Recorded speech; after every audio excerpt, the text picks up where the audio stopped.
Hi everyone, Jade here from Nested Knowledge. Today I'm going to show you what a rapid review use case looks like in Nested Knowledge. So here is a workflow that will be attached in the description below for your reference, but we start off with a research question, we put that into a search, we have a smart search that generates a query for you, and then you can add that on a schedule for an automatic search.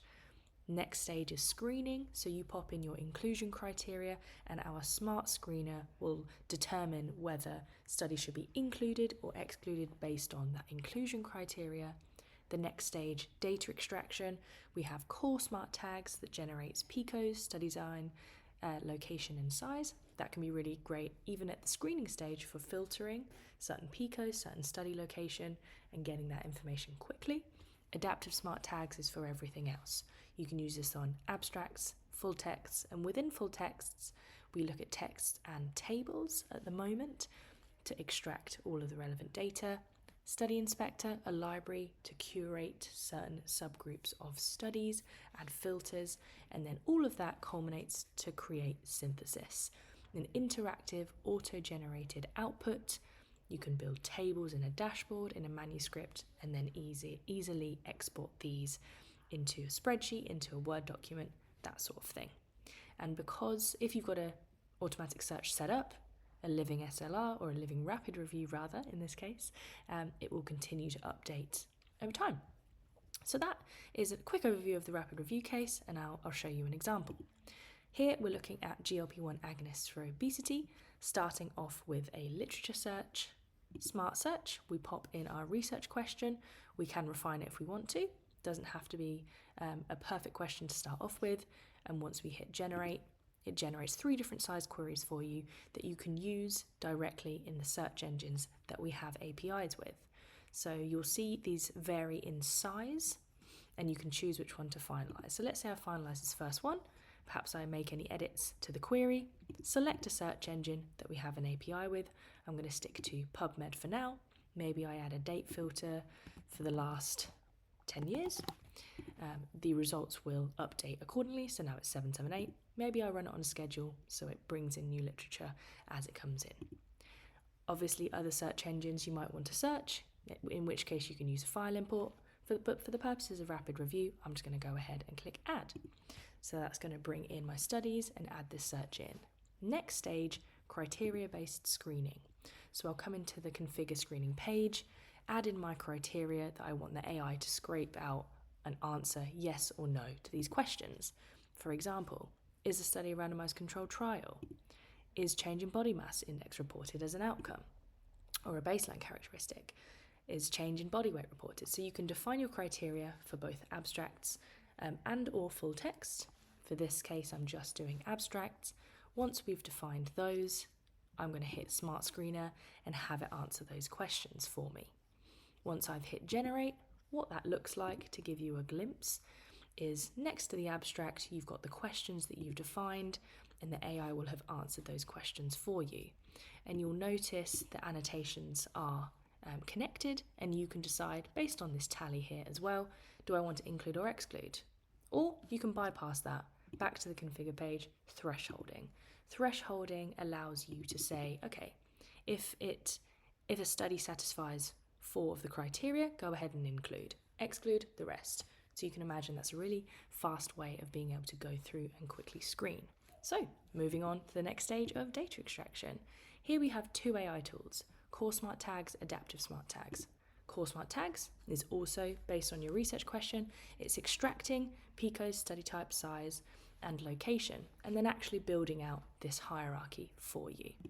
So that's what this is in the background here. And you can come in, zoom in to these tags. Maybe you want to examine them, take a look at, okay, oral semaglutide, 29 studies. I can see a snippet of all of them here. Maybe I want to click in and actually have a look at that and what was reported as such. And you can do this and view an inspector, which is in the bottom right, to go ahead and take a look at these tags that were extracted. Maybe we add tags on top of that. So oral semaglutide as an intervention, but let's say I want to see only studies that were reported in the United States, for example. Add that as a filter, layered on top of each other, only 6 records. Okay, Fine. And now I can come in here and take a look at all of the data that was extracted from those core smart tags. Going back in, we've also got adaptive smart tags. That's for all of your other custom data.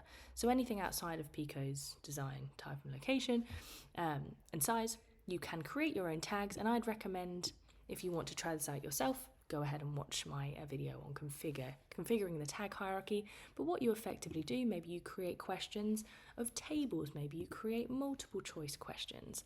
And what that looks like in the tagging space is such. So once we've uploaded our full text in bulk, if they're open source and proprietary, what we can do is, again, come in here and see exactly what the AI has extracted for each of these questions that were generated. So I had created these tables here.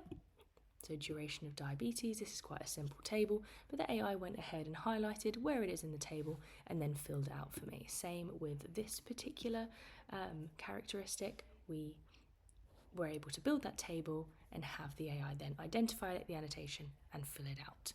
Great, so for your custom questions, the AI is going to generate that as well. Moving on to the next stage of synthesis. So now that the data has been extracted for your relevant studies, we can move on to that synthesis space. First things first, that qualitative synthesis sunburst diagram. Again, this can be shared with different cross-functional teams, and they don't need an account in order to come in. So you can come in here and say, okay, yeah, maybe again I want to look at type 2 diabetes for semaglutide as a whole. 119 studies from this rapid review, and again I can come in and view exactly what was extracted and where that is in the abstract or in the full text if we've allowed that access on that end. So that's qualitative. Dashboard is a really nice space to create tables that will be housed and continue to update. So you can imagine those tags as these columns here, and we create this table, then it's just going to continue updating. As new studies come in, they'll be added as a new row to the bottom of this table. This can be downloaded as a spreadsheet, so you can always export. You can also highlight certain studies, create mini sunburst diagrams. Like here, we're looking at the range of GLP-1 agonists, and that could be quite a nice visual. And then the last thing, a manuscript. So that same table of outcomes that I had, I also wanted that displayed in a document, and you can always download that too. And then the Prisma diagram can be helpful to have an export as well. But that is the rapid review case. We've got search, screening, data extraction, exports. Great, thanks for watching, guys. Bye.